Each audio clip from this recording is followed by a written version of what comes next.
Oppitunti 1. Raamatullisten perinteiden tutkiminen. Oletko lukenut Matteuksen evankeliumin 26:41? Se on varsin syvällinen. Kyllä, se on. Jae puhuu valppaudesta ja rukoilemisesta. Juuri niin. Se korostaa valppauden tärkeyttä hengellisessä elämässämme. Minusta on kiehtovaa, miten tällaiset opetukset ovat muokanneet perinteitä. Todellakin. Joillakin perinteillä, kuten parranajolla, saattaa olla juurensa näissä teksteissä. Mielenkiintoista. Miten se on siirtynyt perinteeksi? Näyttää siltä, että valppauden sanoma johti ajan myötä erilaisiin rituaaleihin. Kyllä. Ihmiset pyrkivät usein toteuttamaan opetuksia jokapäiväisessä elämässään. Oletko törmännyt mihinkään erityisiin perinteisiin, jotka juontavat juurensa tästä kohdasta? Kyllä. Jotkut yhteisöt pitävät rukoushetkiä pohtiakseen jakeen tärkeyttä. Se on kaunis tapa kunnioittaa sanomaa. Niin todellakin. Se luo yhteisöllisyyden ja yhteisen tarkoituksen tunnetta. Arvostan sitä, miten muinaiset tekstit vaikuttavat edelleen nykyaikaisiin käytäntöihin. Kyllä. Ne tarjoavat ajatonta viisautta, joka resonoi monien kanssa. Joten mielestäsi meidän pitäisi sisällyttää tällaiset opetukset omaan elämäämme. Ehdottomasti. Säännöllinen pohdinta voi edistää henkilökohtaista kasvuamme. Olen samaa mieltä.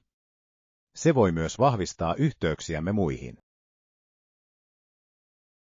Todellakin. Näistä teksteistä jaetut oivallukset voivat käynnistää merkityksellisiä keskusteluja. Tehdään suunnitelma useampien kohtien tutkimiseksi yhdessä. Oppitunti 2. Rotujen välinen kuilu. Tulemmeko kaikki yhteen vai eroammeko? Rotuerottelu on ollut Amerikan haaste jo pitkään. Se on syvällinen kysymys. Rotujännitteiden historia on monimutkainen ja tuskallinen. Kyllä, se on. Uskon kuitenkin, että yhtenäisyyteen on toivoa, jos työskentelemme yhdessä. Olen samaa mieltä. Vuoropuhelu on välttämätöntä kuilujen kaventamiseksi. Miten mielestäsi voisimme kannustaa avoimempaan keskusteluun rodusta? Meidän on luotava turvallisia tiloja, joissa ihmiset voivat jakaa kokemuksiaan mukavasti. Loistava idea. Kuunteleminen on aivan yhtä tärkeää kuin puhuminen. Juuri niin. Erilaisten näkökulmien ymmärtäminen voi edistää empatiaa. Oletko nähnyt onnistuneita aloitteita, joilla pyritään edistämään yhtenäisyyttä? Kyllä, monimuotoisuutta juhlistavat yhteisötapahtumat voivat olla erittäin tehokkaita. Olen huomannut, että kulttuuritapahtumat usein tuovat ihmisiä yhteen. Niin ne tekevät. Ruoka, musiikki ja taide voivat luoda yhteyksiä eri ryhmien välille. Entä koulutusohjelmat? Onko niillä tässä roolia? Ehdottomasti. Historian rehellinen opettaminen voi auttaa ihmisiä ymmärtämään kuilun juuret. On tärkeää tunnustaa menneisyys samalla, kun työskennellään kohti parempaa tulevaisuutta. Kyllä. Koulutus voi antaa yksilöille mahdollisuuden kyseenalaistaa stereotypioita. Mitä me sitten voimme henkilökohtaisesti tehdä tämän asian edistämiseksi? Voimme aloittaa kouluttamalla itseämme ja keskustelemalla näistä aiheista ystävien kanssa. Kuulostaa suunnitelmalta. Jokainen keskustelu voi luoda muutoksen aaltoja. Todellakin. Yhdessä voimme rakentaa osallistavamman yhteisön. Uskon, että muutos on mahdollinen, jos pysymme sitoutuneina matkaan. Oppitunti 3. Urheilu ja kansallinen identiteetti. Ammattilaisurheilun valta-asema voi joskus tuntua uhalta Kanadan itsenäisyydelle. Ymmärrän, mitä tarkoitat. Urheilu on niin tärkeä osa kansallista kulttuuriamme. Juuri niin. Esimerkiksi jääkiekko on valtava osa identiteettiämme. Kyllä. Silti keskittyminen ammattilaisliigoihin voi jättää varjoonsa paikallisjoukkueet ja ruohonjuuritason urheilun. Se on merkittävä seikka. Yhteisöurheilu edistää yhtenäisyyttä ja ylpeyttä. Kyllä. Ne tuovat ihmisiä yhteen ja juhlistavat monimuotoisia kulttuurejamme. Uskotko, että ammattilaisurheilu voi toimia rinnakkain paikallisten perinteiden kanssa? Uskon, että he voivat, mutta se vaatii tasapainoa. Emme saa unohtaa juuriamme. Ehdottomasti. Paikallisten urheilijoiden juhliminen on välttämätöntä tuon yhteyden ylläpitämiseksi. Ja meidän tulisi tukea aloitteita, jotka edistävät nuorten urheiluohjelmia. Kyllä. Nuorisotyöhön panostaminen voi vahvistaa kansallista identiteettiämme. Oletko koskaan osallistunut paikallisiin urheilutapahtumiin? Pelasin paikallisessa jalkapalloliigassa useita vuosia. Se oli mahtavaa. Kuulostaa hauskalta. Pelasin ennen koripalloa kavereiden kanssa. Yhteisöllinen urheilu luo kestäviä muistoja ja ystävyyssuhteita. Kyllä. Nuo kokemukset muokkaavat ymmärrystämme tiimityöstä ja sinnikkyydestä. Joten miten voimme edistää tasapainoa ammattilais- ja paikallisurheilun välillä? Voisimme järjestää tapahtumia, jotka nostavat esiin paikallisia kykyjä ja juhlistavat heidän saavutuksiaan. Se on loistava idea. Paikallisten urheilijoiden esittely voi inspiroida muita. Juuri niin. Se korostaa urheilun merkitystä kaikilla tasoilla. Olen innoissani urheilukulttuurimme kasvupotentiaalista. Oppitunti 4. Henkilökohtainen kasvu ja ystävyys. Olen muuttunut. Olen tullut vähemmän ujoksi viimeisen vuoden aikana. Hienoa kuulla.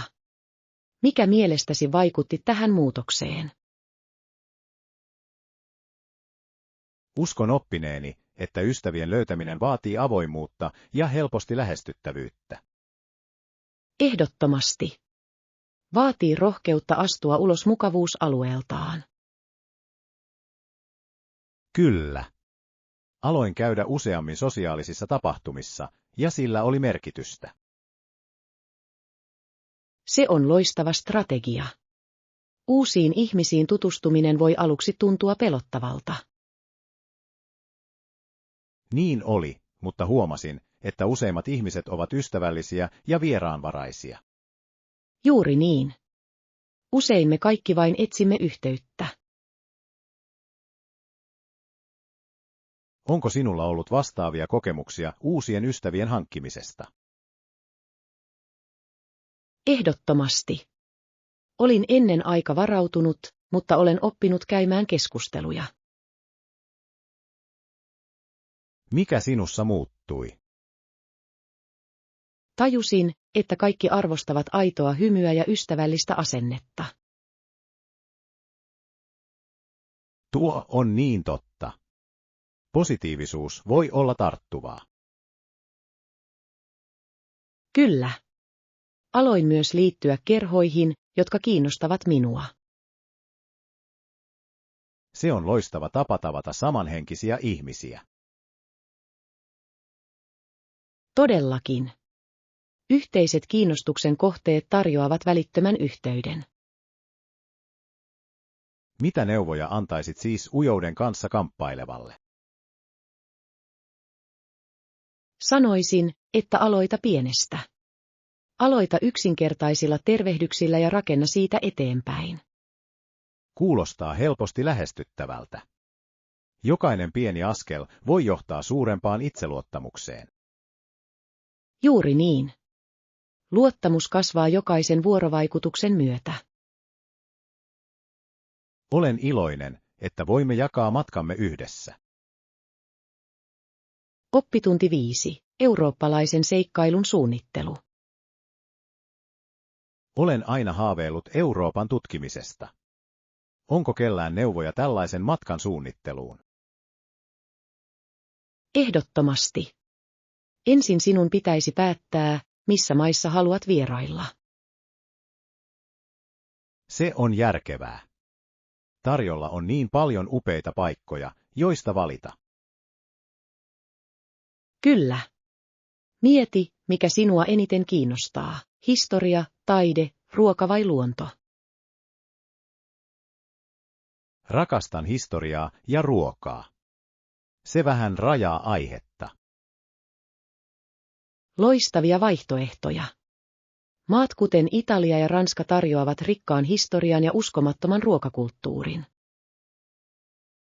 Olen samaa mieltä. Olen aina halunnut kokeilla aitoa italialaista pastaa. Sinun on pakko. Mieti myös, kuinka kauan aiot viipyä kussakin paikassa. Haluaisin viettää ainakin muutaman päivän jokaisessa kaupungissa. Kuulostaa ihanteelliselta. Se antaa sinulle mahdollisuuden tutkia paikkaa ilman kiirettä. Pitäisikö minun myös selvittää kuljetusvaihtoehtoja maiden välillä? Kyllä. Junat ovat loistava tapa matkustaa Euroopassa. Olen kuullut, että junaverkosto on tehokas ja kaunis. Niin todellakin. Lisäksi voit nauttia kauniista näkymistä matkan varrella. Entä majoitus? Onko suosituksia? Suosittelen varaamaan sekä hotelleja että paikallisia hostelleja ainutlaatuisen kokemuksen saamiseksi. Hyvä idea. Haluaisin tavata uusia ihmisiä matkoillani. Juuri niin. Hostelleissa on usein eloisa tunnelma. Pitäisikö minun myös opetella muutama peruslause kummallakin kielellä? Kyllä. Pienikin vaiva vie pitkälle yhteydenpidon paikallisiin. Harjoittelen tervehdyksiä ja kohteliaisuusilmauksia. Täydellistä. Se osoittaa kunnioitusta ja voi parantaa kokemustasi. Alan jo ajatella tätä reissua ja alan olla innoissani. Oppitunti 6. Kulinaaristen seikkailujen tutkiminen. En malta odottaa, että pääsen kokeilemaan lisää ruokia matkamme aikana. Minä myös. Olen kuullut, että heidän katuruokansa on aivan mahtavaa. Kyllä. Katuruoka esittelee usein parhaita paikallisia makuja. Juuri niin. Mitä haluat kokeilla innolla? Odotan innolla pääsyä maistamaan kuuluisia takoja. Olen kuullut, että ne ovat aivan uskomattomia. Takot kuulostavat herkullisilta. Odotan myös innolla, että pääsen maistamaan paikallisia leivonnaisia. Leivonnaisia. Nyt olet saanut huomioni. Millaisia leivonnaisia sinulla on mielessäsi? Kuulin makeasta hörkusta nimeltä churros. Niiden oletetaan olevan herkullisia. Surrot ovat fantastisia. Rapeita päältä ja pehmeitä sisältä. Kyllä. Ja ne tarjoillaan usein dipattavana suklaakastikkeen kanssa. Kuulostaa taivaalliselta. Meidän täytyy löytää paras surromyyjä. Ehdottomasti. Teen vähän taustatutkimusta löytääkseni paikallisia suosikkeja. Entä juomat?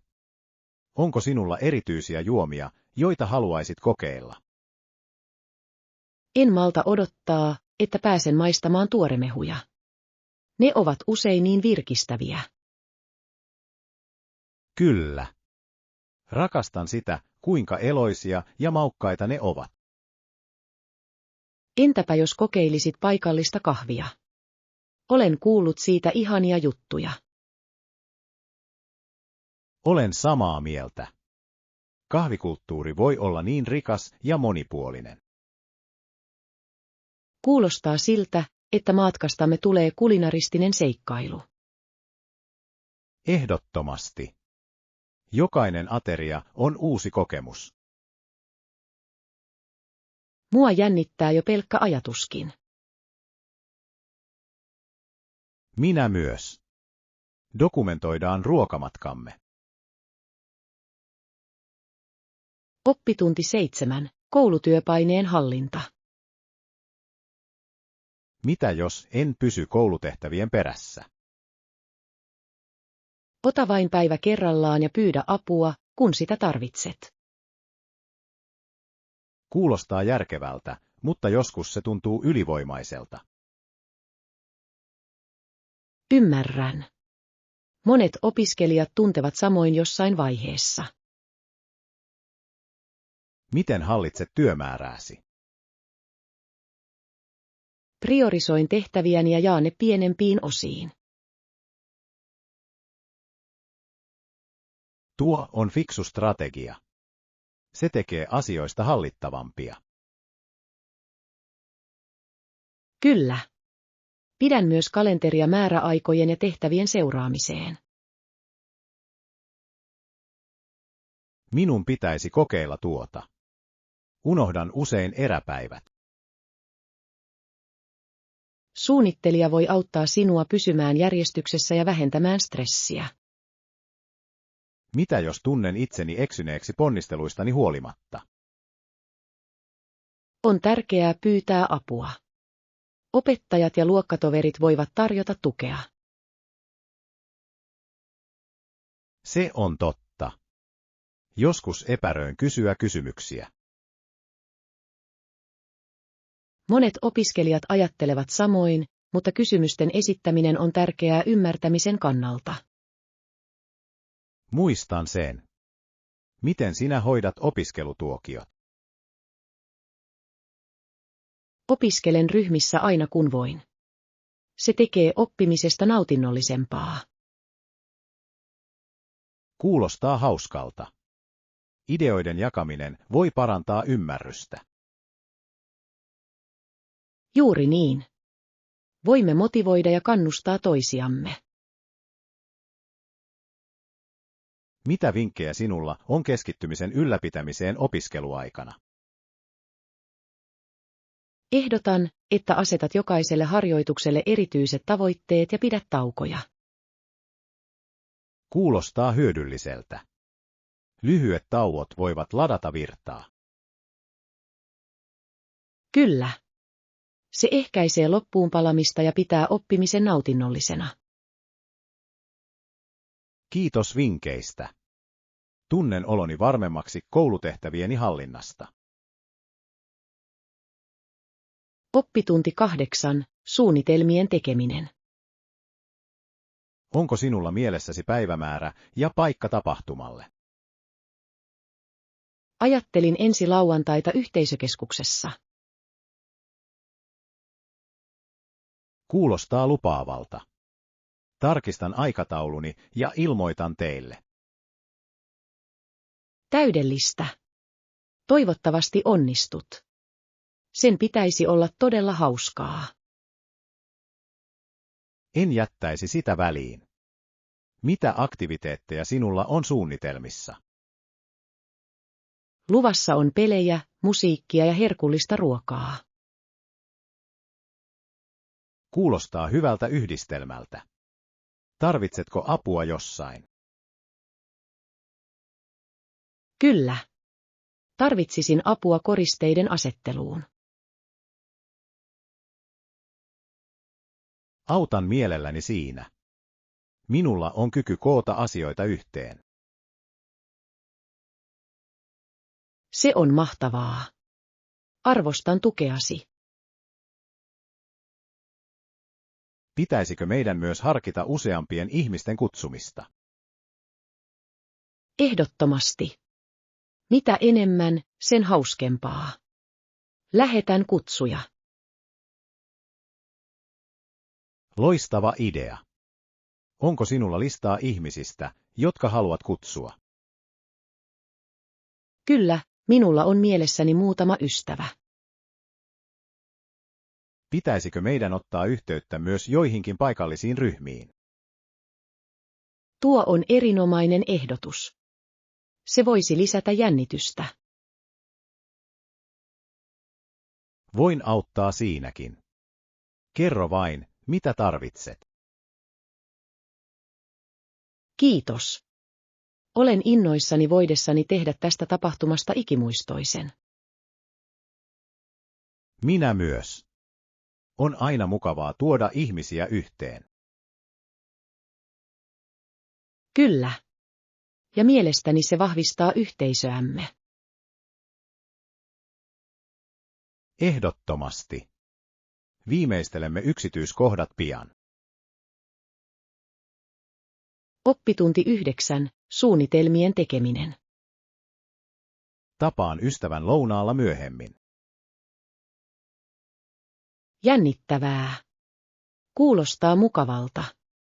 Minne olet menossa? Kokeilemme sitä uutta italialaista ravintolaa keskustassa. Olen kuullut siitä paikasta paljon hyvää. Mitä aiot tilata? Mietin tryffelipastaa. Se kuulostaa herkulliselta. Kuulostaa kyllä houkuttelevalta. Rakastan tryffeleitä. Ne antavat niille niin paljon makua. Kyllä. Olen myös utelias heidän jälkiruokalistastaan. Kannattaa ehdottomasti varata tilaa jälkiruualle. Teen kyllä. Olen kuullut, että heidän tiramisunsa on poikkeuksellinen. Tiramisu on klassikko. Se on täydellinen tapa päättää ateria. Samaa mieltä. Onko sinulla lounassuunnitelmia tänään? Niin on. Tapaan pari ystävää lähikahvilassa. Kuulostaa ihanalta. Mitä aiot syödä? Taidanpa kokeilla heidän quinoa-salaattiaan. Sen pitäisi olla erittäin tuoretta. Quinoa-salaatti kuulostaa terveelliseltä. Valitse aina ravitsevia vaihtoehtoja. Yritän. Mutta saatankin laittaa leivonnaisen salaa jälkeenpäin. Siinä on henki. Tasapaino on avainasemassa. Kyllä. Herkuttelusta nauttiminen on myös tärkeää. No, nauti päivästäsi. Toivottavasti sinulla on ihana lounas. Oppitunti 10. Luottamuksen rakentaminen. Uskon, että kiusallisuus on asia, jota monet ihmiset kohtaavat. Ehdottomasti. Itseluottamus tulee usein harjoittelun myötä. Kyllä. On mielenkiintoista, miten voimme oppia navigoimaan sosiaalisissa tilanteissa. Pienestä aloittaminen on loistava tapa rakentaa. Juuri niin. Mitä ehdotat jollekulle, joka tuntee olonsa kiusalliseksi sosiaalisissa tilanteissa. He voisivat aloittaa käymällä lyhyitä keskusteluja tuntemattomien kanssa. Tuo on loistava idea. Yksinkertaiset tervehdykset voivat johtaa merkityksellisempiin vuorovaikutuksiin. Kyllä. Ajan myötä niistä tulee mukavampia. Oletko koskaan kokenut erityisen kiusallista hetkeä? Voi, monta kertaa. Kerran esittelin itseni jollekulle kahdesti samoissa juhlissa. Tuo on aika huumoria. Miten sinä selvisit siitä? Nauroin sille ja sanoin, minun täytyy oikeasti haluta olla ystäviä. Hieno vastaus. Huumori voi helpottaa kiusallisia tilanteita. Kyllä. Se auttaa kaikkia tuntemaan olonsa rennommaksi. Mitä muita vinkkejä sinulla on itseluottamuksen rakentamiseen? Positiivisen itsepuhelun harjoittelu voi olla erittäin tehokasta. Olen samaa mieltä. Itsensä kannustaminen on välttämätöntä kasvulle. Lisäksi pienten tavoitteiden asettaminen voi johtaa suurempiin saavutuksiin. Kyllä. Pienten voittojen juhliminen voi kohottaa itsetuntoa. Ja itsensä ympäröimisellä tukevilla ystävillä on merkitystä. Ehdottomasti.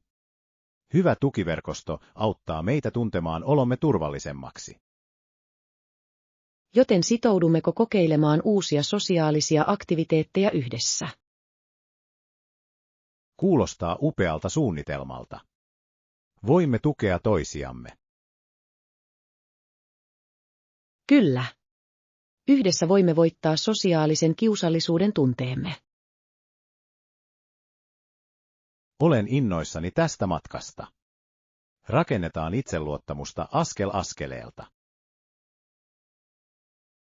Oppitunti 11. Joulukuusesta huolehtiminen. Eivätkö oikeat männyt tuoksukin hyvältä? Kyllä ne tekevät niin. On kuitenkin oltava varovainen, etteivät ne kuivu ja sytytä tulipaloa. Ehdottomasti. Kuusen nesteytys on tärkeää lomakauden aikana. Tänä vuonna meillä on kotona erityisen kaunis puu.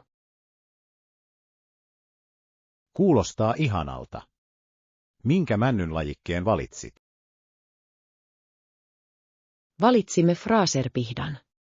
Sillä on niin ihana tuoksu. Loistava valinta. Olen kuullut, että ne pitävät neulojaan hyvin. Kyllä. Ne tunnetaan kestävyydestään, mikä sopii täydellisesti lomiin. Kuinka usein kastelet puutasi? Kastelen sitä joka päivä, jotta se pysyy tuoreena. Se on hyvä rutiini. Kerran unohdin kastella puun, ja se kuivui nopeasti. Voi ei. Pudottiko se neulasiaan? Kyllä, ja siitä tuli myös palovaara. Opin läksyni. Paloturvallisuus on erityisen tärkeää tänä vuoden aikana. Ehdottomasti. Meidän pitäisi myös tarkistaa valojen rispaantuneet johdot. Kyllä. Turvallisuus ennen kaikkea. Miten yleensä koristelet kuusen? Tykkään käyttää erilaisia koristeesineitä, myös lapsuudesta itse tehtyjä. Kuulostaa ihastuttavalta. Käsin tehdyt koristeet lisäävät persoonallisuutta. Niin on. Entä sinä? Onko sinulla lempikoriste? Tykkään noista välkkyvistä valoista. Ne luovat niin lämpimän tunnelman.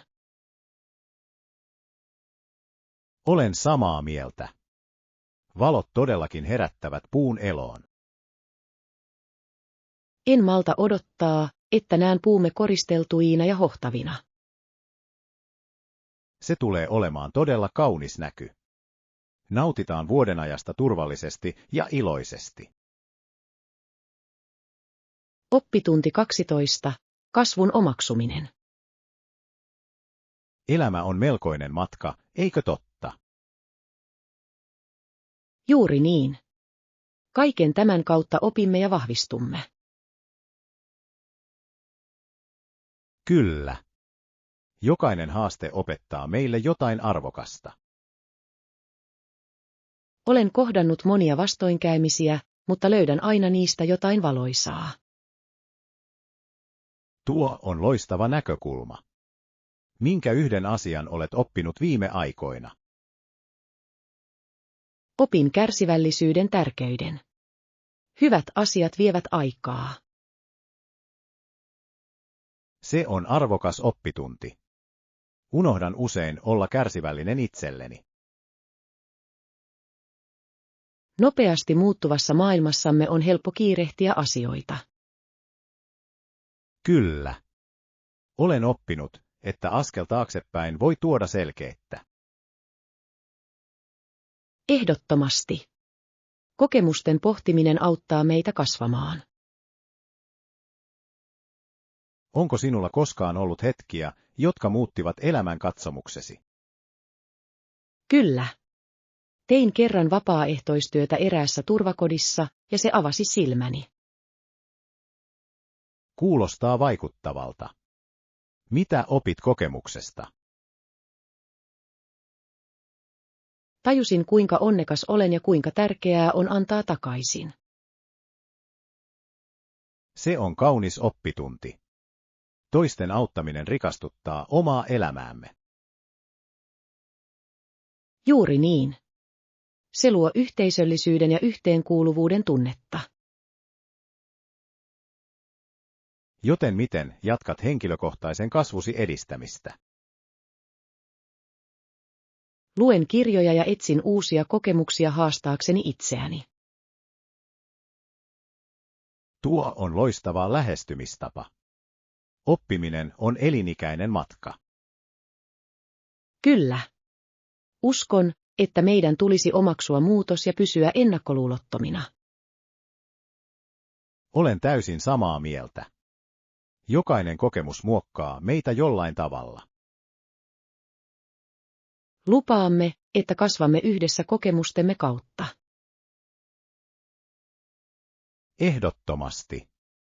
Toistemme tukeminen tekee matkasta entistäkin palkitsevamman. Oppitunti 13. Matkavalmistelut. Yllättävien viivästysten varalta on viisasta laatia varasuunnitelma. Hyvä idea. Entä jos varattaisiin majoitus etukäteen? Kyllä. Hotellin varaaminen etukäteen voi säästää paljon stressiä. Juuri niin. Se varmistaa myös, että sinulla on paikka yöpyä, tapahtuipa mitä tahansa. Oletko koskaan joutunut tilanteeseen, jossa sinun piti muuttaa suunnitelmiasi viime hetkellä? Kyllä. Kerran lentoni oli myöhässä, ja minun piti löytää hotellin nopeasti. Sen on täytynyt olla stressaavaa. Mitä teit? Päädyin käyttämään matkailusovellusta löytääkseni lähellä olevan hotellin, jossa oli vapaita huoneita. Se on fiksu veto. Teknologiasta voi olla paljon hyötyä noina hetkinä. Todellakin. Suosittelen lataamaan tällaiset sovellukset ennen matkaa. Loistava ehdotus. Pidän huolen, että minulla on muutama puhelimessani. Harkitse myös peruutusehtojen tarkistamista varauksen yhteydessä. Se on olennaista. Joustavat käytännöt voivat tehdä suuren eron. Kyllä. Koskaan ei tiedä, milloin suunnitelmat muuttuvat. Pitäisikö meidän siis laatia tarkistuslista tulevaa matkaamme varten? Ehdottomasti. Tarkistuslista voi auttaa meitä pysymään järjestyksessä ja valmistautuneena. Lisään mukaan majoituksen, kuljetuksen ja välttämättömät asiakirjat. Täydellistä. Lisätäänpä mukaan myös hätäyhteystiedot ja tärkeät numerot. Loistava idea. Se tuo mielenrauhaa matkustaessa. Kyllä. Valmistautuminen antaa meille mahdollisuuden keskittyä nauttimaan matkasta. Olen innoissani matkastamme ja kaikista tulevista seikkailuista. Oppitunti 14. Vauraus ja vastuu. Niin suunnatussa yhteiskunnassa kuin meidän on merkittävää pohtia resurssejamme. Todellakin. Elämme maailman historian vauraimmassa demokratiassa. On hämmästyttävää, että voimme käyttää biljoonia erilaisiin hankkeisiin. Kyllä, mutta se herättää kysymyksiä siitä, miten jaamme nuo resurssit. Ehdottomasti. Pitäisikö meidän asettaa etusijalle koulutus, terveydenhuolto vai infrastruktuuri? Kaikki ovat välttämättömiä, mutta mielestäni koulutuksen tulisi olla etusijalla. Olen samaa mieltä. Koulutukseen investoiminen luo pohjan paremmalle tulevaisuudelle. Lisäksi koulutetut kansalaiset voivat osallistua yhteiskunnan toimintaan tehokkaammin. Tuo on aivan totta. Mitä mieltä olet varallisuuseroista maassamme? Se on huolestuttavaa. Niin suuren vaurauden keskellä on surullista nähdä eriarvoisuuden jatkuvan. Kyllä. Meidän on löydettävä keinoja varmistaa, että vauraus tavoittaa kaikki. Ehkä meidän pitäisi keskittyä sosiaalisiin ohjelmiin, jotka tukevat heikommassa asemassa olevia. Hieno idea. Tukea tarjoavat ohjelmat voivat tehdä muutoksen. Ja meidän pitäisi kannustaa hyväntekeväisyyteen varakkaiden keskuudessa. Ehdottomasti. Varakkailla on vastuu auttaa muita. Kyse on oikeudenmukaisemman yhteiskunnan luomisesta tuleville sukupolville. Joten miten voimme puolustaa näitä muutoksia? Voimme aloittaa lisäämällä tietoisuutta ja osallistumalla yhteisökeskusteluihin. Kyllä. Jokainen keskustelu voi innostaa toimintaan ja edistymiseen. Yhdessä voimme edistää oikeudenmukaisempaa yhteiskuntaa. Toivon, että omistautumisella voimme saada aikaan positiivisen vaikutuksen. Oppitunti 15. Elektroniikan päivittäminen. Päivitetään elektroniikkaamme tänään. Samaa mieltä. Nämä edistysaskeleet ovat vaikuttavia. Olen erityisen innoissani uusista älypuhelimista. Niissä on uskomattomia ominaisuuksia. Kyllä. Kameran laatu on erinomainen. Rakastan sitä, miten ne tallentavat yksityiskohtia. Juuri niin. En voi uskoa, kuinka monta linssiä niissä on nyt. Se on kuin kantaisi ammattikameraa taskussa. Oletko nähnyt uusimmat tabletit? Ne ovat niin monipuolisia. Kyllä. Jotkut voivat toimia jopa kannettavina tietokoneina. Se on merkittävää. Tykkään ajatuksesta, että kaikki on yhdessä laitteessa. Se tekee työskentelystä liikkeellä ollessa paljon helpompaa. Mitä aiot päivittää? Harkitsen uuden kannettavan tietokoneen ostamista. Minun kannettavani on käymässä aika hitaaksi. Se on viisas valinta.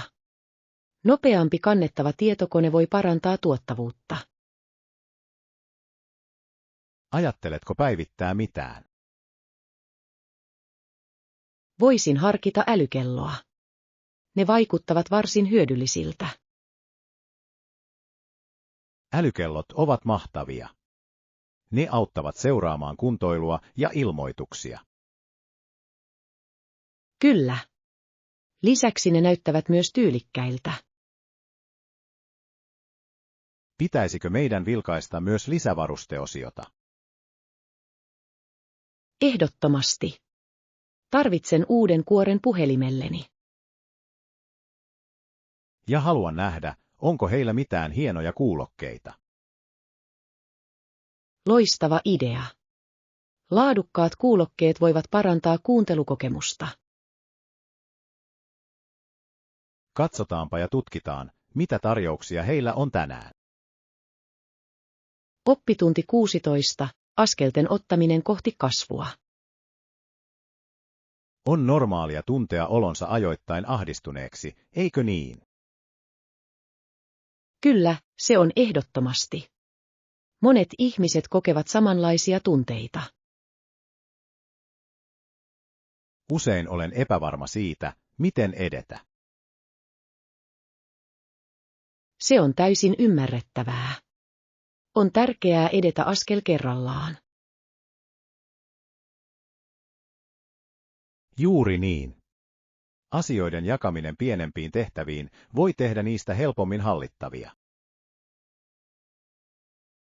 Kyllä. Olen oppinut, että pienten tavoitteiden asettaminen voi johtaa merkittävään edistykseen. Millä keinoilla pysyt keskittyneenä noihin pieniin tavoitteisiin? Pidän päiväkirjaa seuratakseni edistymistäni ja pohtiakseni tuntemuksiani. Kuulostaa hyvältä idealta. Kirjoittaminen voi olla todella terapeuttista. Niin todellakin. Se auttaa minua selkeyttämään ajatuksiani ja tunteitani. Minun pitäisi kokeilla sitä. Joskus mieleni tuntuu täynnä huolia. Päiväkirjan pitäminen voi tuoda helpotuksen ja järjestelmällisyyden tunteen. Oletko koskaan kohdannut tilannetta, jossa sinun on pitänyt edetä hitaasti? Kyllä. Kun aloitin uudessa työssä, tunsin itseni aluksi ylikuormitetuksi. Miten selvisit siitä? Muistutin itseäni oppimaan vähitellen ja kysymään tarvittaessa. Se on viisas lähestymistapa. Avun hakeminen voi lievittää painetta. Kyllä. On tärkeää muistaa, että jokainen oppii omaan tahtiinsa. Niin totta. Pidän sen mielessäni, kun ryhdyn haasteisiini. Yhdessä voimme tukea toisiamme näiden askelten ottamisessa. Ehdottomasti.